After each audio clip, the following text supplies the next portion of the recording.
Hi, SPED 360. I am Natalia Ward, um, previously Natalia Downs, which is probably what you'll see me as. I am originally from Parker, Colorado. That's where I grew up. That's where I call home, but I also spent my senior year of high school in Cumming, Georgia. And I love Georgia and I love the people there too. So both places are home. I am currently studying on campus, BYU, Idaho. Rexburg's been my home for the past 3 years, ever since I got back from my mission. A little bit about me. I am currently actually an interdisciplinary studies major, so I customized my degree, which means I have a concentration in international studies and then two clusters in American government and teaching English as a second language. And the reason I decided to go with interdisciplinary studies and become an interdisciplinarian is because I want to have a hand in education reform and availability, which is not a direct path. That's one I'm kind of carving on my own. So IDS was the perfect place for me. Um, I hope to teach for a little bit before going into things like curriculum development and then hopefully later on to be either a superintendent. Before that, though, I do hope to teach social studies or American government. I love those topics. I'm very interested in them. I think they're fascinating, and I think social studies covers a lot, including, history and economics and things like that.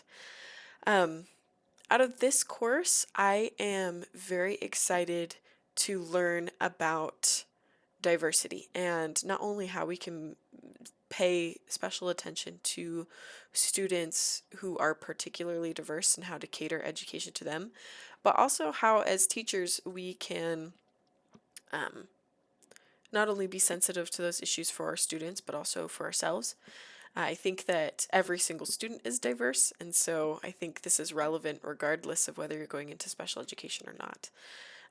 I am very excited to answer one of the 100 small questions or random questions, and the question I chose was, what's the most daring thing you've ever done? Um, Now, I'm a pretty adventurous person, but the most daring thing I think I've ever done was still in the seventh grade.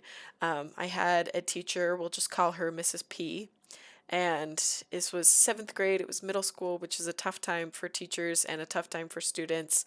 Um, and this teacher, bless her heart, was very controlling. I don't know why. She probably had her reasons now looking back on it, but it was the last class period of the day, and every single day she would hold us late. And not just like a couple seconds late, like she'd hold us late for a really long time, and she was insistent that the bell didn't dismiss us, that she dismissed us.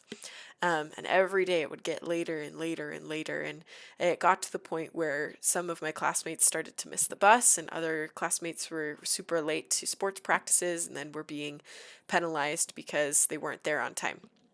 So, me being the activist that I am, I knew every single person in that class by name. I had lived in the area for a long time and I'd gone to school with these kids for years. And so I made the decision that I was going to write what I called at the time a petition. That if I stood up respectfully walked out of the room at the bell, that they would all follow me. And so at lunch that day, I got everybody's signatures, everybody signed it. That day, the bell rang, and boom, everybody walked out. And that's the most daring thing I've ever done. I'm super excited to meet you all and to collaborate with you.